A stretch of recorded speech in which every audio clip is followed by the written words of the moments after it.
everyone, I am Miss Wyatt and I work with the Boys and Girls of Los Angeles Harbor, and today we're going to be exploring the creative life of Monet.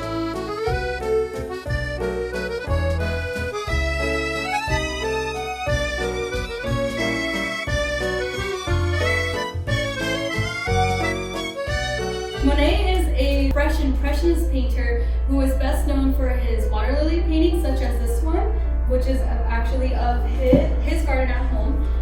He's also known for painting a lot of outdoor landscapes, which is called plein air, which means painting outdoors, and as well as paintings of his wife, Camille.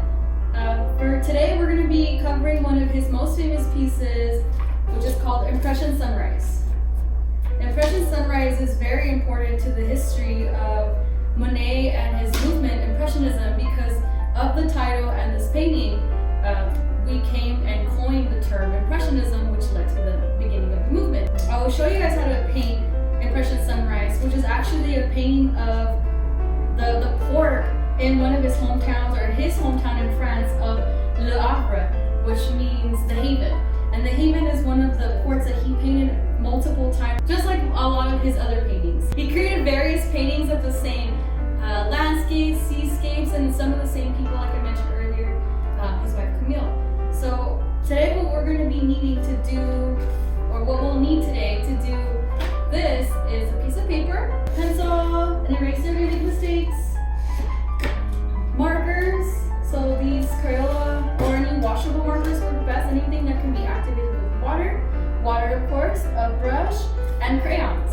So we come right this way, I'll show you guys how to do it. So this is Impression Sunrise. This is the original painting right here. So this is, like I said earlier, the port or the docks of Le Havre.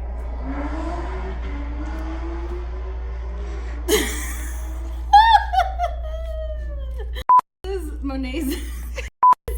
Monet's Impression Sunrise was first debuted in his show Exhibition of the Impressionists, which was around 1874.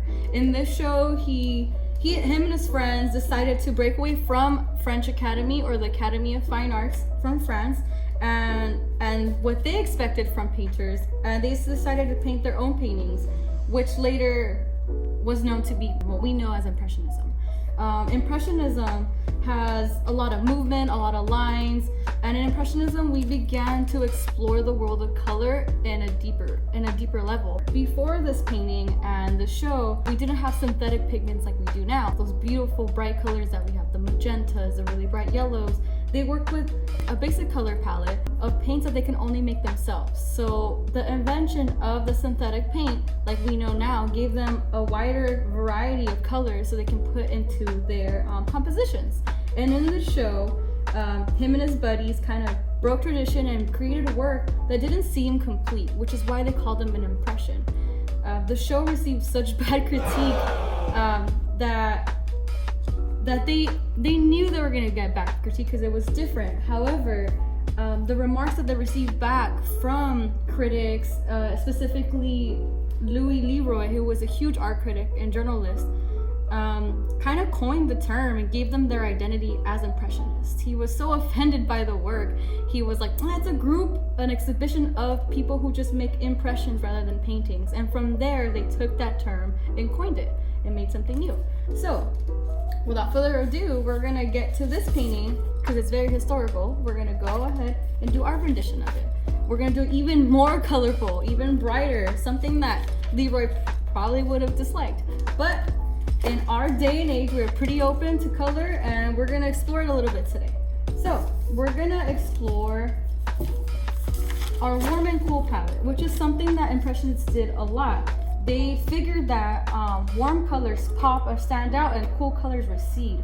So anything that's cool, when you look at the mountains, it looks blue. Everything that's closer to us looks warmer. And that's something that they discovered when they were placing their colors together. And which is why when we look at the color wheel, these colors go very well together. As you know, they are complements. As we go over the color wheel a whole bunch, once again, any color that crosses over another is its complement. And we look here, orange is a complement to blue, which is why this worked out so well. His is a more pale version of ours, however, it worked because he did work in complements. So, once again, we need a piece of paper.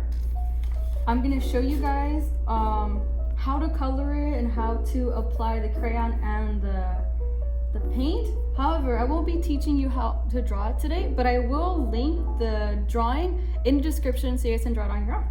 So we're gonna get to here.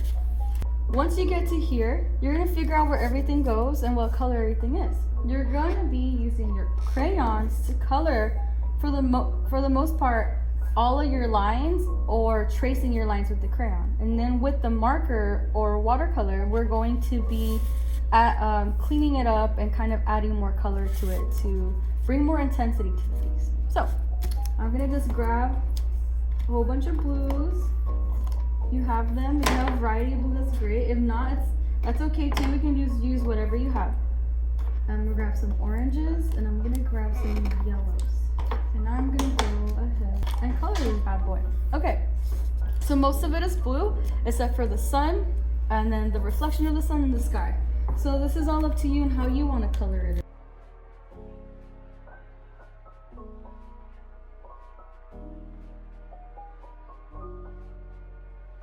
Alright you guys, fun fact. So Monet's name, as we know, Claude, is actually not his first name. His name was actually Oscar. Claude was his middle name, but to avoid confusion, because his dad's name was also Claude, they decided to call him Oscar. So Oscar Claude Monet. Like many Impressionists, he was really into Japanese prints, which is called ukiyo-e, and we see a lot of influence in his work. But it goes to show that you guys can make art with the influence of someone else. So we're getting along here. I just painted most of the things solid blue, and the mountains should be darker than my tree, so I'm gonna kind of go ahead and get some purple in here. So anything that you don't color with the wax, the watercolor marker will cover those gaps for you. So it's okay if you have gaps.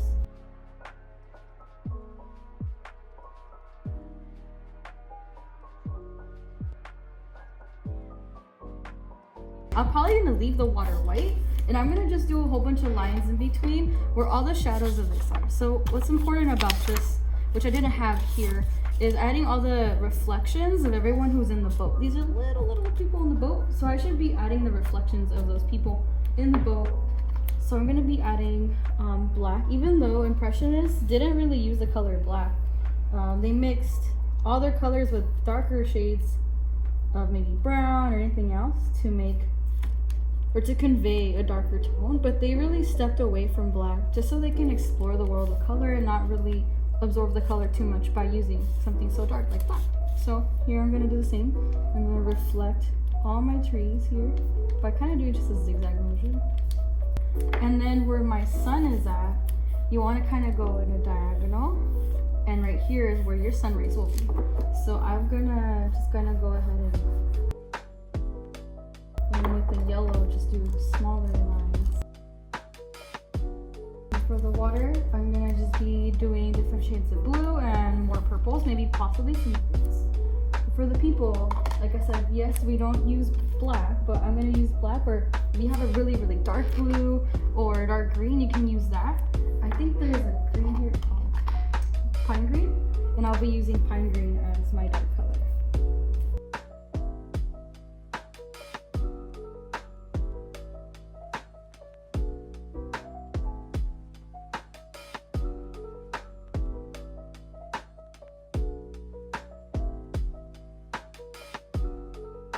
Cool.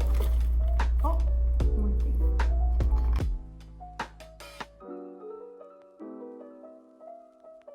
Cool. So at this point, your drawing should look like this. Right now, with the Ziploc bag or plastic or like Saran wrap, a plastic bag, anything that isn't absorbent, you're going to be using markers to color the bag, and then you're going to lay those colors over here, and it's going to transfer through. So I'm going to show you how to do it really quickly over here as an example. We're actually going to do it here.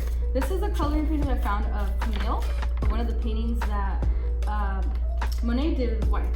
And I'm going to be adding this as well in the description if you guys want to try it on this instead of drawing this. So I'm going to show you guys really quickly how to do it so you guys get the gist. So I'm going to get green, and I'm going to just put my green on my bag.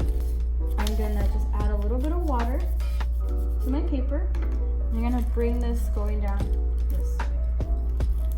And it should transfer right through. It should look like a watercolor effect.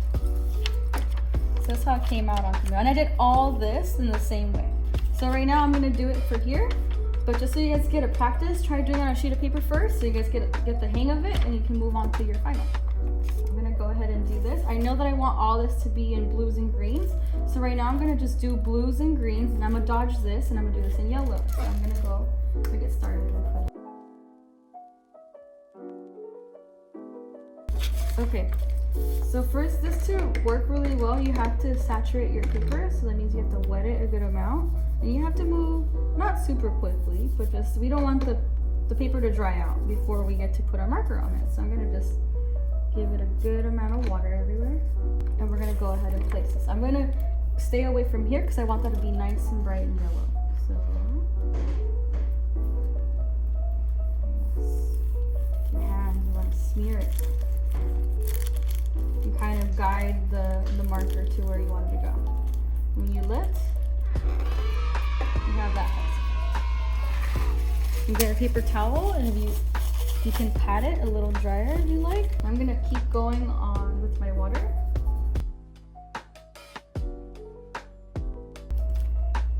There we go. Since I still have blue, I'm gonna do blue here. I'm gonna wipe my bag clean. Can you reuse this?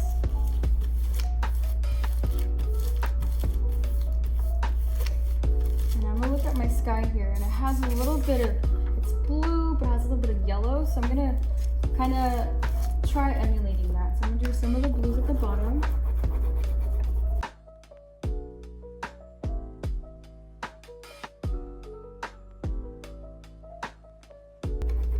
So with this, you kind of want to think about placement because it is very sectioned off.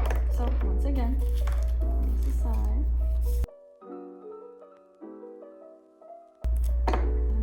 Place it this way because I want the blue to be at the bottom. And also I'm going to be careful and go around my sun because once again I want that to be bright, like a really bright yellow.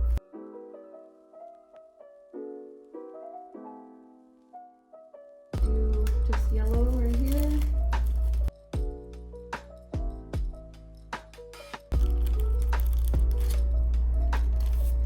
And I'm going to do the exact same thing right here.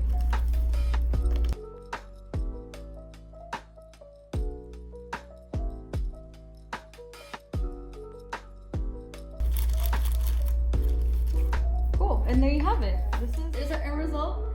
Feel free to change it to your liking, add more to it, darken your figures.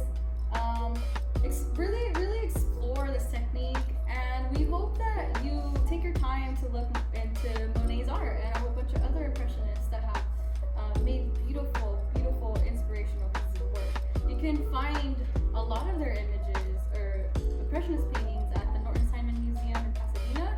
I think right now they have most of their collection online, so you can look at it from home. But if you have any questions and you want to share your work with us, feel free to email me, and don't forget to like and subscribe, and we hope to see you next week. Bye!